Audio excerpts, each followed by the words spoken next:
Bonjour Catch de Fer Montréal, comment ça va ce matin? Bienvenue à notre réunion en ligne. Bon retour de vacances à ceux qui retournent de vacances comme moi et bon départ à ceux qui partent en vacances et à tous les autres. J'espère que vous profitez quand même de votre été. Donc, si vous ne me connaissez pas et que vous êtes avec nous pour une première fois, je me présente, mon nom est Esther et je travaille ici pour l'église Catch de Fer et je fais partie de l'équipe qui produit les réunions en ligne. Et ce matin, pour notre réunion, on a un contenu un petit peu différent. Enfin, on commence avec une louange que le band nous a préparée. Et ensuite, on a une nouvelle prédicatrice. Catherine Côté va nous apporter un message qui va nous encourager. Je sais que ça va être excellent et je vous souhaite à tous une très bonne réunion.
Te voyant, nous retrouvons la force de vie.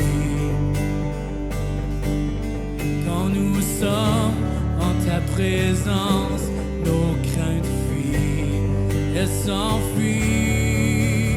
Hosanna, Hosanna, tu es le roi, le sauveur. À toi la gloire et l'honneur. Hosanna, Hosanna, nous t'accueillons parmi nous. Sois le bienvenu, ô Jésus.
Nous t'accueillons parmi nous.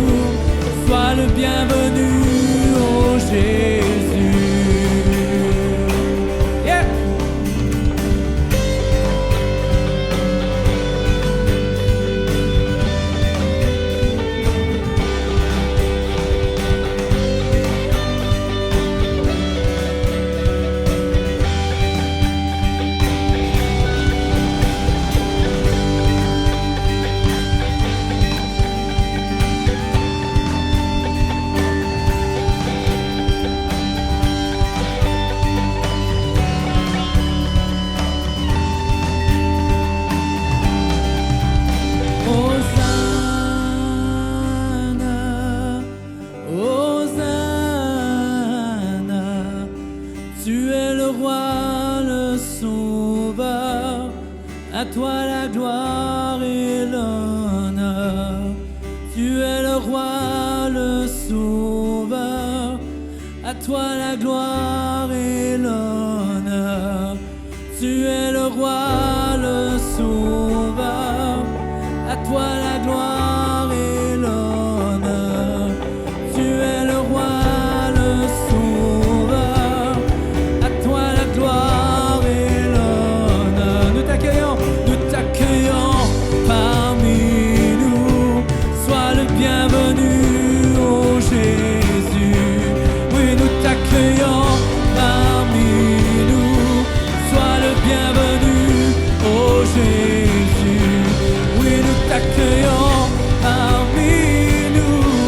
Sois le bienvenu, oh Jésus. Oui, nous t'accueillons parmi nous. Sois le bienvenu, oh Jésus. Nous t'accueillons parmi nous, oh Jésus.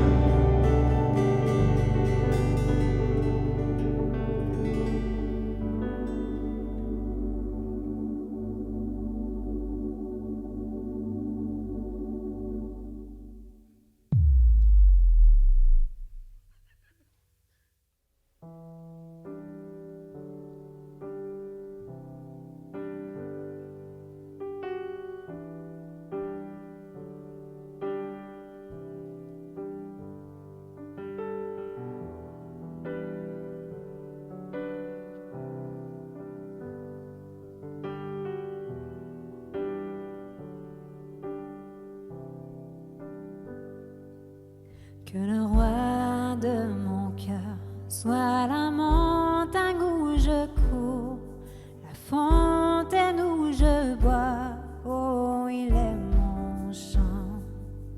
Que le roi de mon cœur soit l'ombre où je me cache, la rançon pour ma vie, oh il est mon chant. Car tu es bon.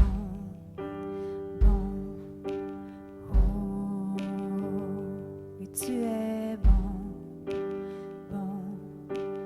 oh, tu es bon, oh, oui, tu es bon, oh, que le roi de mon cœur soit le vent dans mes voiles, l'encre dans mes vagues, oh il est mon chant. Que le roi de mon cœur soit le feu dans mes veines et l'écho de mes jours, oh il est mon chant. Car tu es bon, oh, tu es bon, oui tu es bon,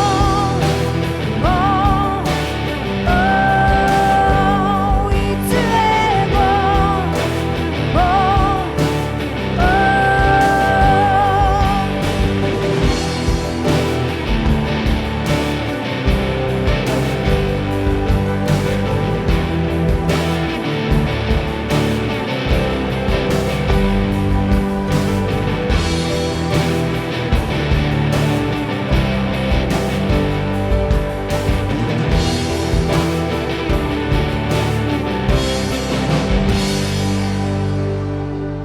Tu n'abandonneras jamais. Tu n'abandonneras, ne m'abandonneras jamais. Tu n'abandonneras, ne m'abandonneras jamais. Tu n'abandonneras, ne m'abandonneras jamais. Tu n'abandonneras, ne m'abandonneras jamais. Tu n'abandonneras, ne m'abandonneras jamais. Tu m'abandonneras jamais. Tu n'abandonneras, ne m'abandonneras jamais. Car tu es bon, bon, oh, tu es bon, bon, oh, oui, tu es bon, bon, oh, oui, tu es bon, bon, oh.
Père plein de beauté, tu déverses ta grâce.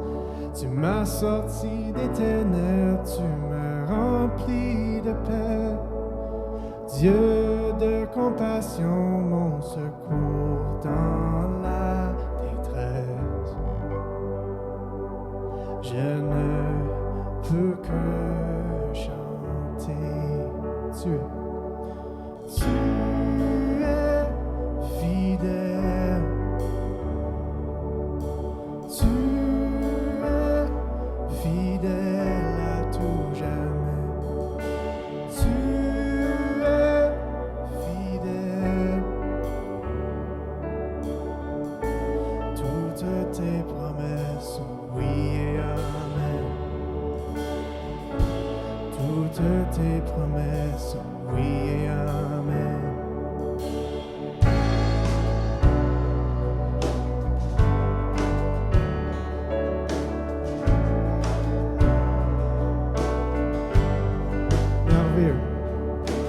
Merveilleux sauveur, tu m'as attiré, tu m'as fait revivre, tu as défait l'ennemi. Précieux rédempteur, par toi j'ai la liberté. Je ne peux que chanter. Tu es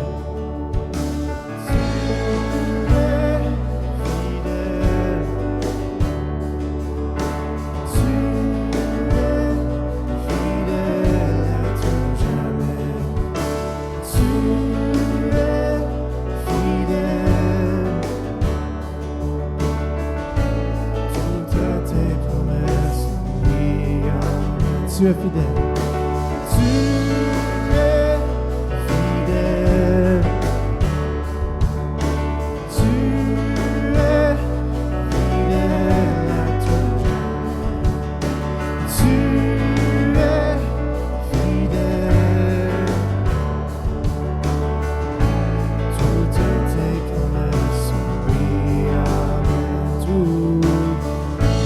Toutes tes promesses, oui, amen.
Merci à l'équipe de Louange pour ces chants que vous avez préparés pour nous. Merci pour votre talent et pour votre temps que vous mettez à contribution pour le royaume de Dieu.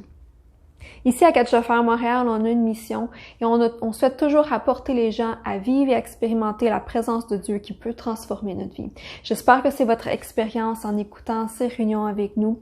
Si vous aimeriez être partenaire dans cette grande mission avec nous, on vous invite à faire une contribution financière. Vous pouvez le faire de 4 façons, soit à partir de l'application PushPay, à partir de notre site Internet, par virement Interact ou encore en nous envoyant un chèque par la poste. Merci à vous qui nous suivez de semaine en semaine. Votre fidélité, votre générosité sont vraiment ce qui nous permettent de continuer d'avancer et d'avoir un impact dans notre génération. C'est tout pour mes annonces aujourd'hui. Je laisse tout de suite la parole à mon amie Catherine. Quand j'étais à l'université, j'avais une mentor, puis au début de la session, elle m'a dit « J'aimerais ça t'amener dans un endroit où j'aime aller ». Donc, je me demandais vraiment ce serait où. J'étais comme peut-être un petit café sympathique ou un bel endroit sur le bord de l'eau. Et non, elle m'a amenée dans un cimetière. J'avoue qu'au début, j'ai trouvé ça spécial. On s'est promené pendant un bout, puis on regardait les inscriptions sur les pierres tombales. Puis à un moment donné, elle m'a demandé « Qu'est-ce que tu aimerais qu'on écrive sur ta tombe? » Là, il faut savoir que moi, j'avais 20 ans. Mes préoccupations du moment, c'était pas mal plus mes choix de carrière que mon épitaphe. Puis pour moi, la mort, c'était quelque chose de vraiment lointain, puis je préférais pas trop y penser. Mais je me suis quand même prêtée au jeu. En y réfléchissant, je me suis rendu compte que c'était vraiment pertinent de penser à ça, même à 20 ans. Parce que le fait de déterminer ce que j'aimerais qu'on se souvienne de moi ou ce serait quoi mon objectif de vie, bien, ça allait influencer mes décisions puis ma manière de vivre. Donc aujourd'hui, je vous propose de penser à la fin de l'histoire et de regarder le sujet du ciel. Parce que oui, on lit dans la Bible que ça ne s'arrête pas à notre mort, mais que ça continue jusque dans l'éternité. J'aime bien cette citation de D.L. Moody. Il dit « Un jour, vous lirez dans les journaux que D.L. Moody d'East Northfield est mort. N'en croyez pas un mot. À ce moment, je serai plus vivant que je le suis maintenant. Je serai monté plus haut, voilà tout. » Donc, on a souvent une idée préconçue que le ciel, c'est de jouer de la harpe sur un nuage, comme dans l'annonce de Philadelphia. Mais c'est bien plus que ça. Donc, aujourd'hui, on va voir ensemble 4 faits surprenants sur le ciel, puis comment le fait de savoir ces choses-là, ça devrait influencer notre présent. Mais avant, on va continuer dans un endroit un petit peu moins morbide. Ah, c'est beaucoup mieux. Donc, 4 faits surprenants par rapport au ciel. Le premier fait, c'est qu'on va avoir un corps en chair et en os. Vu que notre corps est mortel et que notre âme est immortelle, on a souvent l'impression qu'au ciel, on va juste être des âmes ou des esprits qui flottent dans l'atmosphère. Mais la Bible dit que Jésus va ressusciter nos corps et les métamorphoser. Ce corps mortel doit se revêtir d'immortalité, que ça dit dans 1 Corinthiens 15. Donc, notre nouveau corps ne vieillira jamais, n'aura jamais de rides, de maladies, de douleurs, d'handicap ou de limitations et ne mourra jamais. Il y a un autre verset qui dit « Car il, Jésus, transformera notre corps misérable pour le rendre conforme à son corps glorieux. » Pour savoir ce qu'on peut faire dans un corps glorifié, on a juste à regarder aux apparitions de Jésus après sa résurrection. Quand il est apparu aux disciples, ils ont pensé que c'était un esprit. Mais Jésus a dit « Touchez-moi et regardez, car un esprit n'a ni chair ni os. Or, vous voyez bien que j'en ai. » Un corps glorifié, c'est réellement en chair et en os. Dans son corps glorifié, Jésus pouvait parler, rompre le pain, manger du poisson et être touché. C'est donc un corps physique. Notre corps ne sera pas faillible comme celui qu'on a présentement. Ça veut dire qu'on ne ressentira plus la fatigue, la faim, la soif. On n'aura pas besoin de dormir et de manger. Par contre, la Bible dit qu'on va pouvoir manger pour le plaisir. Jésus a dit « Vous mangerez et vous boirez à ma table dans mon royaume. » Je sais que déjà ce point fait des heureux. Mais Jésus pouvait aussi faire des choses qu'on ne peut pas faire maintenant, comme apparaître et disparaître d'une pièce dont les portes sont fermées. Il s'est aussi élevé dans les airs pour monter au ciel. Donc, on ne sera plus limité dans nos déplacements ou par les lois de la physique, mais on aura quand même un corps et nos sens. Le deuxième fait surprenant sur le ciel, c'est qu'on va reconnaître nos proches. Une chose que les gens se demandent souvent, c'est « Est-ce que je vais retrouver ceux que j'aime? » Mais je crois que oui. Premièrement, je crois qu'on ne sera pas tous transformés en des personnes identiques faites dans le même moule ou en êtres impersonnels. Dieu aime la diversité, puis ça se voit dans la manière qu'il nous a créés. Donc, je crois qu'on va garder notre côté unique au ciel, que ce soit par notre personnalité ou peut-être même par nos traits physiques, je ne le sais pas. Mais je crois que ça va être possible de reconnaître nos amis et les membres de notre famille qui ont cru en Jésus. Le roi David, quand son fils est mort, il a dit « Maintenant qu'il est mort, pourquoi jeûnerai-je? Est-ce que je peux le faire revenir à la vie? C'est moi qui irai le rejoindre, mais lui ne reviendra pas vers moi. » Donc, en disant ça, il laisse supposer qu'il s'attendait à revoir son fils après sa mort. Jésus a aussi dit « Beaucoup viendront de l'Orient et de l'Occident et prendront place à table auprès d'Abraham, d'Isaac et de Jacob dans le royaume des cieux. » Donc, ça, on va pouvoir reconnaître Abraham, Isaac et Jacob, mais je crois qu'on pourra aussi reconnaître les autres enfants de Dieu. Ma grand-mère est décédée en avril dernier. Puis, même si c'était vraiment triste, une des choses qui m'a tellement réconfortée, c'est de savoir qu'elle avait mis sa confiance en Jésus. Et donc, que je la reverrai au ciel. Bien sûr, au ciel, elle ne sera pas ma grand-mère, elle ne sera plus une dame âgée comme je l'ai connue, mais je crois que je vais la revoir. Sur la terre, elle avait l'Alzheimer, mais là-haut, je sais que je vais la retrouver en pleine forme. On va pouvoir discuter ensemble et se serrer dans nos bras. Donc, au ciel, on va pouvoir parler aussi avec les héros de la foi dans la Bible ou avec les hommes et les femmes de Dieu qui nous ont inspirés dans l'histoire. On va faire des nouvelles connaissances et on va même pouvoir parler avec les anges. Puis, je sais que des fois, on pense « Ah, j'ai vraiment pas le goût de passer l'éternité avec telle personne, elle me tape vraiment ses nerfs. » Mais ce qui est vraiment super, c'est qu'au ciel, on n'aura plus de défauts, on n'aura plus de mauvais caractère, il n'y aura plus de conflits ou de mésententes. La Bible a dit « Mais nous attendons, comme Dieu l'a promis, un nouveau ciel et une nouvelle terre où la justice habitera. » Donc, on va tous vivre ensemble dans le respect, l'amour et l'harmonie. Et ce qui est certain, c'est qu'on va passer l'éternité en bonne compagnie. Le troisième fait surprenant par rapport au ciel, c'est qu'on n'aura pas le temps de s'ennuyer. Une idée préconçue par rapport au ciel, c'est qu'on va seulement chanter à Dieu ou se reposer pour toute l'éternité. Et à cause de ça, il y a bien des gens qui ont peur de trouver le temps long. Mais la vérité, c'est que le ciel va tellement être excitant qu'on n'aura pas le temps de s'ennuyer. Premièrement, le paradis, c'est pas seulement un ciel comme on en voit parfois dans les films, un grand endroit tout blanc et vide. La Bible dit que Dieu va créer une nouvelle terre. Je crois que le paradis va beaucoup ressembler au jardin d'Éden. Ça dit aussi qu'on va régner avec Jésus sur la terre. D'ailleurs, dans l'Éden, le travail existait déjà avant même que le mal entre dans le monde. Ça veut dire que le travail, c'est une bonne chose. Servir Dieu et régner avec lui, ça ne sera pas un travail pénible et fatigant, mais plus comme un projet qui nous passionne puis qui nous rapporte un sentiment d'accomplissement. Il y a un chapitre dans Ésaïe qui parle du nouveau ciel et de la nouvelle terre. Et voici ce que ça dit. « Ils bâtiront des maisons et seront sûrs d'y habiter. Ils planteront des vignes et seront sûrs d'en profiter. Ils ne bâtiront plus pour qu'un autre en jouisse, ils ne planteront plus pour qu'un autre en profite. Ce ne sera plus pour rien qu'ils se donneront de la peine. » Donc, ça va être le genre de travail satisfaisant où on obtient les résultats espérés. Je crois qu'on va planter des jardins, construire des maisons et faire preuve de créativité de toutes sortes de façons. Dans le paradis, il va aussi y avoir des animaux. Le même chapitre dit « Le loup et l'agneau brouteront l'un à côté de l'autre. Le lion, comme le bœuf, mangera du fourrage. » Donc, les animaux vont tous être herbivores et seront plus dangereux. On va pouvoir observer les animaux et interagir avec eux. Qui sait, peut-être que je vais avoir un tigre comme animal de compagnie. Je crois aussi que dans cette magnifique création, on va pouvoir profiter de la beauté des paysages encore plus spectaculaires que ceux qu'on a pu voir dans nos plus beaux voyages.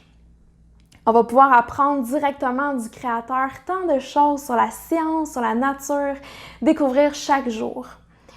Imagine en plus dans un corps glorifié qui n'est pas limité dans ses déplacements puis par l'espace, on va pouvoir voyager d'un bout à l'autre de la Terre en un rien de temps, puis peut-être même qu'on va pouvoir explorer des galaxies. La beauté de ce qu'on va voir va surpasser tout ce qu'on peut imaginer. Dans cette nouvelle terre, il y aura aussi une nouvelle ville qui s'appelle la Nouvelle Jérusalem. Ses dimensions humaines sont de 2200 km de largeur, de longueur et de hauteur. Pour vous donner une idée, c'est la distance entre Montréal et Winnipeg.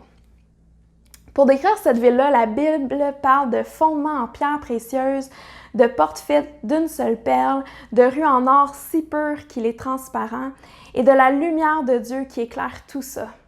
Donc imaginez, des fois juste le soleil qui plombe sur un bijou, ça brille tellement, mais imaginez être à l'intérieur d'une ville, ça va être éblouissant. Il y a un verset qui dit « Il s'agit de ce que l'œil n'a pas vu et de ce que l'oreille n'a pas entendu, ce que l'esprit humain n'a jamais soupçonné, mais que Dieu tient en réserve pour ceux qui l'aiment. » Donc Dieu est capable de créer des nouvelles couleurs, des nouveaux sons et même d'autres sens. Et tout ça surpasse les expériences les plus incroyables qu'on puisse vivre ici-bas. Toujours dans Ésaïe, à la fin dans le chapitre, ça dit « En effet, je crée de nouveaux cieux et une nouvelle terre. Si bien qu'on n'évoquera plus le passé, on n'y pensera plus. Réjouissez-vous plutôt et criez sans fin votre enthousiasme à cause de ce que je crée. En effet, je crée Jérusalem pour l'allégresse et son peuple sera débordant de joie. » J'aime tellement ce verset, c'est comme s'il y a un accent vraiment intense sur la joie. Le quatrième fait surprenant par rapport au ciel, c'est qu'on va connecter avec Dieu à un tout autre niveau. Toute cette beauté puis toutes ces activités-là, ce serait rien sans Jésus. Sa présence change tout. C'est lui qui fait lever le party. Il est celui qui rend le ciel exaltant. Dans cette fameuse Nouvelle Jérusalem, la multitude de gens qui ont cru en Jésus vont être rassemblés. Donc imagine le plus grand stade du monde rempli d'individus de toute nationalité et de toute langue. Et on va tous chanter sa louange dans l'unité avec un cœur entier. Ça va être une symphonie de voix et d'instruments sans fausses notes. On va même voir les anges et louer avec eux. Pense au meilleur temps de louange que tu as vécu dans ta vie. Comment ton âme s'élevait, comment tu sentais la présence tangible de Dieu, comment tu étais ému puis émerveillé en pensant à Jésus. Bien, le ciel, ça va être ça fois 1000. Et surtout, on ne va pas chanter un Dieu invisible, on va le voir. Il va être avec nous. La Bible dit, le trône de Dieu sera dans la ville et les serviteurs de Dieu l'adoreront, ils verront sa face. Donc, nos yeux vont voir son visage. On va être littéralement dans sa présence sans aucun blocage, aucune distraction. Ça me fait penser quand on prépare un cadeau pour quelqu'un, puis on a bien pensé à notre affaire, on a tellement hâte de se faire la surprise, puis de voir sa réaction. Puis là, on donne le cadeau à la personne, puis elle nous dit « Ah, je vais l'ouvrir à la maison tantôt, tu sais. » Puis là, t'es comme « Non, je voulais voir ta réaction. » Mais j'ai l'impression que des fois, sur Terre, quand on loue Dieu, c'est un peu comme ça. Tu sais, on fait confiance qu'il aime la louange qu'on y apporte, mais on ne voit pas toujours sa réaction comme tout de suite. Mais au ciel, on va pouvoir louer Jésus en même temps que de voir sa beauté, ses yeux remplis d'amour, son sourire, sa réaction. On va voir sa réponse à notre louange, puis on va voir comment il est touché et ému par notre louange. Donc, imagine l'intensité que cette louange-là va atteindre. En ce moment, on connaît Jésus partiellement, mais là, on va le connaître parfaitement.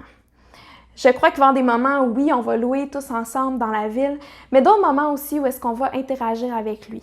Notre connexion avec Dieu va être de loin supérieure à ce qu'on vit ici-bas. Dans le même chapitre dans Ésaïe qui parle de la nouvelle terre, Dieu dit « Moi, je leur répondrai avant même qu'ils appellent. Ils n'auront pas fini de parler que je les aurai entendus. » Donc, il n'y aura plus d'attente ou de délai dans notre communication. Il n'y aura plus de doute ou de « je pense que Dieu m'a dit ça ». Ça va être un dialogue clair et direct. On va pouvoir sauter dans ses bras, discuter avec lui, rire ensemble. Il va habiter avec nous. Il n'y aura jamais un moment où on va devoir lui dire au revoir ou on va devoir prendre une distance. Tu sais, on va toujours être avec lui. Il va être au milieu de nous, puis on va vivre heureux avec lui pour toujours. Maintenant, qu'est-ce que le fait de savoir tout ça, ça peut changer à notre présent?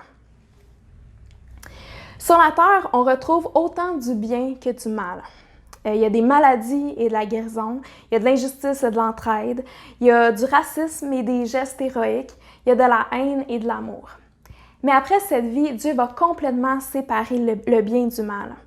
La Bible dit « Mais rien d'impur n'entrera dans cette ville qui est la Nouvelle Jérusalem, ni personne qui se livre à des pratiques abominables et aux mensonges. » Donc pour entrer au ciel, on doit être purifié du mal qui est en nous, de notre nature humaine corrompue.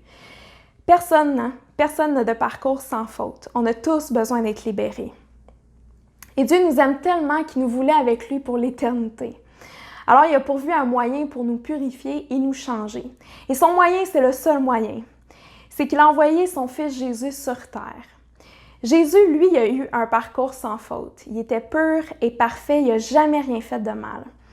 Et ensuite, il a décidé de subir à notre place la mort qu'on méritait à cause du mal qu'on a fait, du mal en nous. Puis il l'a vaincu en revenant à la vie. Donc, quand on lui donne notre vie, il nous en donne une nouvelle. En échange, il nous transmet sa pureté. Maintenant, quand on place notre confiance dans ce que Jésus a fait, il vient habiter en nous. On devient un avec lui et il nous ressuscitera avec lui. C'est ça qui nous permet d'entrer dans la présence de Dieu au ciel. Et en dehors du ciel, il y a ce que la Bible appelle l'enfer. Là, je sais que c'est un concept difficile à accepter pour plusieurs, mais c'est logique. Si tout ce qui est bien se retrouve au ciel, ce qui reste, c'est l'isolation, l'obscurité, la laideur, la souffrance, la douleur, l'ennui, le regret, la séparation d'avec Dieu. Et Dieu détesterait que tu te retrouves là. Il a tout mis en œuvre pour que ça n'arrive pas. Mais il ne peut pas te sauver si tu n'acceptes pas son aide. Si tu ne l'as pas déjà fait, si tu aimerais changer le cours de ton éternité, dis à Jésus, « Je te demande pardon pour le mal que j'ai fait. Je te remercie d'être mort pour moi. Je crois en toi et je reçois ton pardon. Je t'invite à venir en moi et à me transformer. » C'est tellement libérateur quand on reçoit Jésus. On ne porte plus le fardeau de nos fautes, de la culpabilité et de la honte, mais on vit avec une conscience pure. Maintenant, si toi, tu as déjà reçu Jésus, peut-être que tu te demandes, en quoi le fait de savoir ça sur le ciel, ça change mon présent? Au début de ma vingtaine, j'ai fait un voyage missionnaire au Congo. Donc, j'ai dormi dans un appartement où il y avait des coquerelles et des lézards. Il n'y avait pas d'eau courante, fait que je me lavais avec une chaudière d'eau froide, puis on voyait un peu de sable là, dans le fond de la chaudière. Presque tout dans l'appartement était brisé. Comme là, il manquait une poignée de porte, là, il y avait un carré de fenêtre qui était cassé. Mais pourtant, ça ne me dérangeait pas, pour deux raisons. Premièrement, parce que c'était pas chez nous. J'étais là seulement pour quelques semaines, c'était temporaire. Je savais que j'allais bientôt rentrer chez moi dans mon confort, dans le confort de ma demeure. Et deuxièmement, parce que j'étais là pour accomplir une mission bien précise, alors j'avais une raison de supporter ces inconvénients-là. Donc quand on sait que c'est juste pour un temps et que c'est pour une bonne cause, c'est comme si on arrive à endurer l'inconfort puis à faire des sacrifices qu'on ne ferait pas autrement, qu'on ne ferait pas sans raison. Par exemple, un entrepreneur qui lance son entreprise peut travailler 70 heures par semaine et ne pas avoir de salaire pendant 1 an.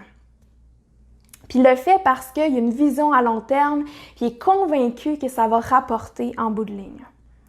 Par contre, je pense pas que la caissière chez Walmart elle ferait la même chose. Je suis pas sûre qu'elle serait prête à vivre dans ces conditions-là. Donc, de la même manière, on est des voyageurs sur la terre. On n'est que de passage et c'est temporaire.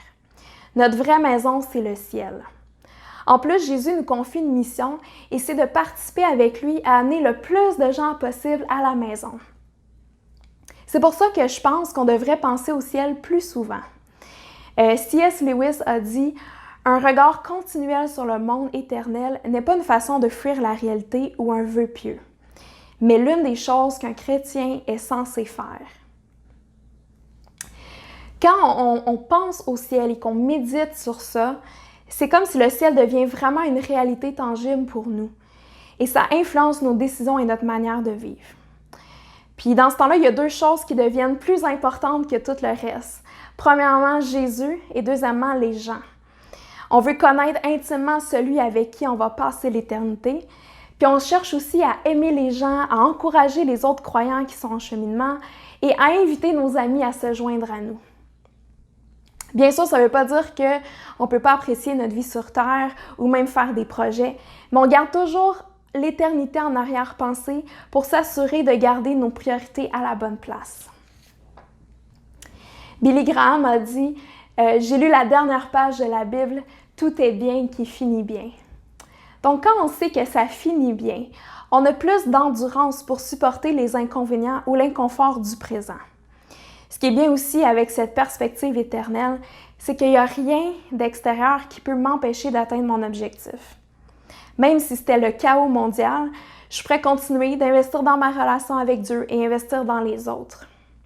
Donc aujourd'hui, je veux t'encourager avec ceci. Ne laisse pas les circonstances présentes te faire oublier ta raison d'être et te distraire de ton appel. Garde le focus. Max Lucado a dit « Dieu n'a jamais dit que le parcours serait facile, mais il a dit que l'arrivée en vaudrait la peine. » En terminant, je vous laisse avec ce passage dans 2 Corinthiens 4. Ça dit « Voilà pourquoi nous ne perdons pas courage. Et même si notre être extérieur se détériore peu à peu, intérieurement, nous sommes renouvelés de jour en jour. En effet, nos détresses présentes sont passagères et légères par rapport au poids insurpassable de gloire éternelle qu'elle nous prépare. Et nous ne portons pas notre attention sur les choses visibles, mais sur des réalités encore invisibles.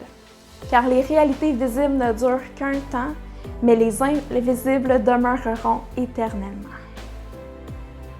Merci Catherine pour ton message. J'espère que vous avez été touchés, j'espère que vous avez été encouragés. Si vous avez des questions sur ce que vous avez entendu aujourd'hui, peut-être que vous avez des besoins de prière, vous aimeriez peut-être en connaître plus sur qui on est, écrivez-nous un courriel à montréal@catchlefer.com. Ça va nous faire plaisir de connecter avec vous et d'apprendre à vous connaître. Vous pouvez aussi nous contacter au travers de la page Facebook en nous envoyant un message privé. Si vous avez aimé le contenu de la réunion, on vous invite à vous abonner à la chaîne YouTube pour rien manquer de ce qu'on produit. Également de nous suivre sur Facebook en aimant notre page, encore une fois pour connaître toutes nos activités. Aujourd'hui, on fonctionne un petit peu différemment. Si vous comprenez l'anglais, je vous invite à écouter également la réunion anglophone qui va jouer à 11h aujourd'hui. On a un deuxième prédicateur, Matthew Plunkett, va nous apporter un message hyper d'actualité. Donc, si vous comprenez l'anglais, pourquoi pas profiter de ce deuxième message. C'est 2 pour le prix d'un aujourd'hui. Bonne semaine!